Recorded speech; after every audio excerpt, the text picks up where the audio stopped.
تمام تعریفیں اس کریٹر کے لیے جس نے اس یونیورس کو ایک مقصد کے تحت پیدا کیا ہے. رسپیکٹڈ جناب جاوید اختر صاحب, مسٹر سوربھ دیویدی اور respected audience, thank you all for being here today. آج کی ڈیبیٹ میں چونکہ ہم بات کرنے والے ہیں ڈز گاڈ ایگزسٹ کے ٹاپک پر, تو یہ ایک ایسا ٹاپک ہے جس کے متعلق کوئی بھی ڈیسیجن لینے کے لیے الگ الگ اسٹینڈرڈز ہو سکتے ہیں. لہٰذا ڈیبیٹ کے شروع میں یہ ضروری ہے کہ ہم یہ جان لیں کہ آج کے اس ٹاپک میں کون سا اسٹینڈرڈ صحیح ہوگا اور کون سا غلط ہوگا. سب سے پہلا اسٹینڈرڈ جسے میں سمجھتا ہوں کہ ہمارے رسپیکٹڈ جناب جاوید اختر صاحب بڑی تیزی کے ساتھ اس کی طرف لپکیں گے, وہ ہے سائنس. جبکہ سائنس در حقیقت خدا کے ایگزسٹنس کو ڈائریکٹلی ثابت کرنے یا اس کے ایگزسٹنس کو ڈینائی کرنے کے لیے اسٹینڈرڈ نہیں بن سکتی. اور اس کی وجہ کیا ہے یہ میں نہیں کہہ رہا, یہ وہ لوگ کہہ رہے ہیں جو سائنس کے ایکسپرٹس ہیں. نیشنل اکیڈمی آف سائنس کہتی ہے science doesn't have the processes to prove اور disprove the existence of God. Y?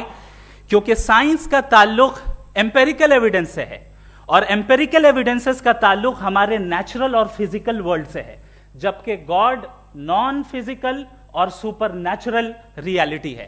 لہٰذا نان فزیکل ریالٹی کو آپ اس ٹول کے ساتھ نہیں چیک کر سکتے جس کا کام فزیکل ریالٹی کو تلاش کرنا ہے. لہٰذا آج اس ڈیبیٹ میں گاڈ کی ایگزسٹنس کو ثابت کرنے یا اسے ڈینائی کرنے میں سائنٹیفک ایویڈنس کو ایکسپٹ نہیں کیا جائے گا. دوسرا اسٹینڈرڈ ہو سکتا ہے ریویلیشن, کہ ریویلیشن کے ذریعے ہم یہ ثابت کریں کہ گاڈ ایگزسٹ کرتا ہے یا نہیں. لیکن یہ اسٹینڈرڈ بھی آج ارریلیونٹ ہے. کیوں؟ کیونکہ ریویلیشن میرے نزدیک سورس آف نالج ہے, ویلڈ سورس آف نالج ہے, لیکن ہمارے جاوید اختر صاحب کے نزدیک یہ ویلڈ سورس آف نالج نہیں ہے. لہٰذا آج کی ڈیبیٹ میں ایک بھی ایویڈنس کسی بھی مذہبی اسکرپچر سے نہیں دوں گا تاکہ جاوید اختر صاحب کے لیے وہ ان ایکسیپٹیبل نہ ہو. تیسرا جو معیار ہو سکتا ہے وہ ہے آبزرویشن, کہ بھائی کوئی کہے کہ ہمیں خدا دکھاؤ, اگر ہے تو دکھاؤ, یا یہ کہ خدا کے ایگزسٹنس پر ایمپیریکل ایویڈنس دو. تو یہ ہے در حقیقت غلط ٹول کا استعمال کرنا. یہ ایسا ہی ہے کہ جاوید صاحب مجھ سے یہ مطالبہ کریں کہ مفتی صاحب آپ میٹل ڈیٹیکٹر کے ذریعے پلاسٹک ڈیٹیکٹ کر کے دکھائیں. اب چونکہ پلاسٹک ڈیٹیکٹ نہیں ہو پا رہی ہے لہٰذا plastic does not exist. No, you are using the wrong tool. اس ٹول سے پلاسٹک کو ڈیٹیکٹ نہیں کیا جاتا. لہٰذا میں سمجھتا ہوں کہ گاڈ کے ایگزسٹنس پر ایمپیریکل ایویڈنس کا مطالبہ کرنا ایک بچکانہ مطالبہ ہے, اور ہمارے رسپیکٹڈ جناب جاوید اختر صاحب اس اسٹیج سے اب بہت آگے نکل چکے ہیں. اب بچتا ہے ایک ہی اسٹینڈرڈ, اور وہ اسٹینڈرڈ ہے عقل, لاجک, ریزننگ. اور یہی وہ اسٹینڈرڈ ہے جس کے تحت گاڈ کی ایگزسٹنس کو ثابت کیا جائے گا یا گاڈ کی ایگزسٹنس کو ڈینائی کیا جائے گا. لیکن چونکہ یہ بہت امپورٹنٹ اور سینسٹیو ٹاپک ہے, اس لیے لاجیکل آرگیومنٹ بھی ایسا ہونا چاہیے جو ڈیفینیٹو ہو, انڈیفینیٹو نہ ہو, جو 2 اور 2 4 کی طرح بالکل واضح ہو, جسے لاجیکلی ریجیکٹ کرنا پاسبل نہیں ہو. فار ایگزامپل ہم کہیں ہمارے رسپیکٹڈ مسٹر سوربھ صاحب یہ ایک انسان ہے اور تمام انسان کانشیس بینگ ہے, لہٰذا نتیجہ کیا نکلا, ہمارے سوربھ صاحب بھی کانشیس بینگ ہے. کیا یہ انڈیفینٹ آرگیومنٹ ہے یا ڈیفینٹ آرگیومنٹ ہے؟ یہ ڈیفینٹ آرگیومنٹ ہے. یہ 2 اور 2 کی طرح واضح ہے, اس میں کسی طرح جو ہے لاجیکلی اس کو ریجیکٹ نہیں کیا جا سکتا. تو اگر آج ہمارے جاوید اختر صاحب ایسی کوئی عقلی دلیل اور لاجیکل ایویڈنس دیں خدا کے نہ ہونے پر جو ڈیفینٹ بھی ہو, تو میں یہ اعلان کرتا ہوں کہ یقیناً میں اس ایویڈنس کو قبول کروں گا اور اس پر غور کروں گا. لیکن ساتھ میں یہ بھی اعلان کر دیتا ہوں پریڈکشن کے طور پر کہ ایسا کوئی ڈیفینٹ آرگیومنٹ کوئی نہیں پیش کر سکتا. دلیل ہم دیں گے اور ڈیفینیٹو دلیل دیں گے, لاجیکل دلیل دیں گے, ایسی دلیل دیں گے جو انٹائر ایتھیسٹک ورلڈ اسے ریفیوٹ نہیں کر سکتی.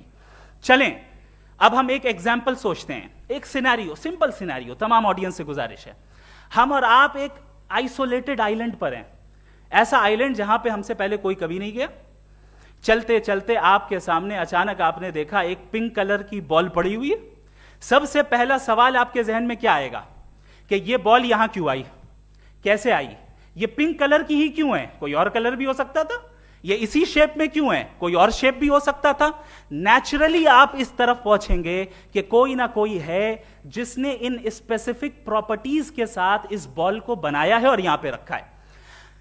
चूंकि आप जानते हैं कि ये जो बॉल है इसका एग्जिस्ट करना जरूरी नहीं है, ये एग्जिस्ट कर भी सकती थी, नहीं भी कर सकती थी, और एग्जिस्ट करना ही था तो किसी और फॉर्म में करती, किसी और कलर में करती।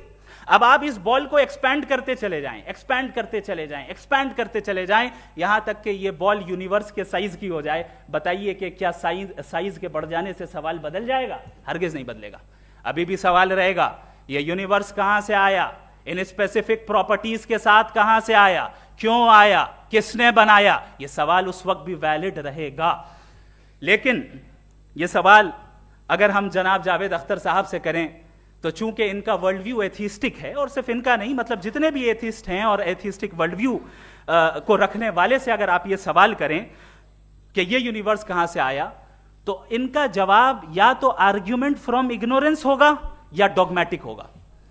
या तो ये कहेंगे कि मुझे नहीं पता कि ये कहां से आया, लिहाजा गॉड डज नॉट एग्जिस्ट, ये आर्ग्यूमेंट फ्रॉम इग्नोरेंस है, या ये कहेंगे कि ये यूनिवर्स खुद ब खुद बन गया। इसका मतलब ये है कि उस बॉल को भी खुद ब खुद बन जाना चाहिए, लेकिन बॉल के ताल्लुक से ये एक्सप्लेनेशन एक्सेप्ट नहीं की जाएगी कि ये खुद ब खुद बन गई, लेकिन यूनिवर्स के ताल्लुक से कर दिया जाएगा। इसे हम दूसरे अल्फाज में डॉगमा भी कह सकते हैं।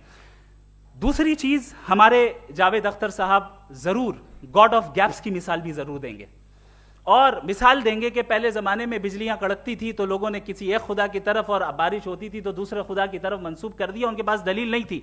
यह हमारा वर्ल्ड व्यू है ही नहीं, यह हमारा वर्ल्ड व्यू है ही नहीं, क्योंकि नेचुरल फेनोमेना के प्रोसेस की इंटरप्रिटेशन को जान लेने से यह कहां से साबित हो गया कि गॉड एग्जिस्ट नहीं करता है। इस पर मैं इंशाअल्लाह अभी आगे बात करूंगा। आप हजरात ये भी देखेंगे, और मैं ये एक्सपेक्ट करता हूं कि हमारे रिस्पेक्टेड जनाब जावेद अख्तर साहब जरूर इमोशनल आर्ग्यूमेंट्स भी देंगे, जो कि एक लॉजिकल फेलेसी है जब बात आती है ट्रुथ को डिसाइड करने में। क्यों? मिसाल के तौर पर वो कहेंगे कि अगर गॉड है तो ईविल क्यों एग्जिस्ट करता है, जबकि मैं कहता हूं ईविल का एग्जिस्ट करना गॉड के एग्जिस्ट करने की दलील है, उसके खिलाफ नहीं है। चूंकि अगर गॉड है तो हम सब उसके सामने अकाउंटेबल हैं, और अगर हम अकाउंटेबल हैं तो अकाउंटेबिलिटी के लिए ईविल का मौजूद होना जरूरी है, उसके बगैर हम अकाउंटेबल नहीं हो सकते। और अगर हम अकाउंटेबल नहीं हैं तो हम जनाब जावेद अख्तर साहब से पूछेंगे कि आप बताएं कि फिर सफरिंग इस दुनिया में क्यों है? अगर खुदा नहीं है तो सफरिंग क्यों है? और उन लोगों के जज्बे का क्या जिनके अंदर सफरिंग के बाद इंतकाम लेने का जज्बा पाया जाता है और वो इस दुनिया से ऐसे ही चले गए, क्या उनकी सारी तकलीफें बेकार चली जाएंगी? अब आ जाएं उसी एग्जाम्पल की तरफ कि बॉल, मुझसे अगर कोई पूछे इस बॉल को किसने बनाया और या इस एक्सपेंडेड बॉल को किसने बनाया, मैं कहूंगा कि चूंकि ये यूनिवर्स और इस यूनिवर्स की तमाम चीजें कॉन्टिंजेंट हैं। कॉन्टिंजेंट होने का मतलब ये होता है कि जो अपने एग्जिस्टेंस पे किसी के ऊपर डिपेंड करती हो, तो जाहिर है ये यूनिवर्स कॉन्टिंजेंट है। और अगर कोई चीज कॉन्टिंजेंट नहीं है तो मैं रिक्वेस्ट करूंगा कि मुझे दिखा दें कि कौन सी चीज यूनिवर्स में कॉन्टिंजेंट नहीं है, हम भी जरा गौर कर लें और हम भी देख लें। और जब कॉन्टिंजेंट चीजें मौजूद हैं तो फिलोसोफर्स की इस्तिलाह के मुताबिक, हम उस टर्मिनोलॉजी के मुताबिक हम उस जगह तक पहुंचते हैं और उस हस्ती तक पहुंचते हैं जिसे नेसेसरी बीइंग कहा जाता है, कि ये वो नेसेसरी बीइंग है जिसका मौजूद ना होना नामुमकिन हो। क्योंकि अगर ये मौजूद ना हो तो सारी चीजें एग्जिस्टेंस में आएंगी ही नहीं, और ये सारी कॉन्टिंजेंट चीजें उसी के ऊपर डिपेंड करती हैं। अब अगर आप ये सवाल करते हैं कि फिर उस हस्ती को किसने बनाया, फिर उसका कॉज क्या है, फिर उसका कॉज क्या है, फिर उसका कॉज क्या है, और एंडलेसली चले जाएं, इसे हम कहते हैं इन्फिनिट रिग्रेस ऑफ कॉजेज, जो कि लॉजिकल फेलेसी है। कॉन्सेप्चुअली इन्फिनिटी पॉसिबल है। मिसाल के तौर पे न्यूमेरिकल्स 1 2 3 गिनते चले जाएं, इन्फिनिट नंबर्स हैं। मैं कॉन्सेप्चुअली बात नहीं कर रहा, प्रैक्टिकली रियलिटी में साबित करके दिखाएं कि infinite regress of causes possible हैं या नहीं। अगर पॉसिबल हैं तो हम मान लेंगे, मिसाल दे दें, और पॉसिबल नहीं है तो एक ही ऑप्शन बचता है जिसे हम कहते हैं नेसेसरी बीइंग। ऐसी नेसेसरी बीइंग जो इंडिपेंडेंट है, क्योंकि अगर वो डिपेंडेंट हुई तो वो नेसेसरी नहीं रहेगी। ऐसी इंडिपेंडेंट बीइंग जो इटर्नल है, अगर वो इटर्नल नहीं होगी, उसकी बिगिनिंग होगी तो वो खुद कॉन्टिंजेंट है। ऐसी बीइंग जो पावरफुल है, क्योंकि कॉन्टिंजेंट को एक्चुअलाइज करने के लिए पावर चाहिए। ऐसी बीइंग जो इंटेलिजेंट है और नॉलेजेबल है, क्योंकि ये यूनिवर्स स्पेसिफिक फॉर्म और स्पेसिफिक लॉज ऑफ नेचर के तहत प्रिसाइजली चल रहा है। Thank you. تھینک یو مفتی صاحب.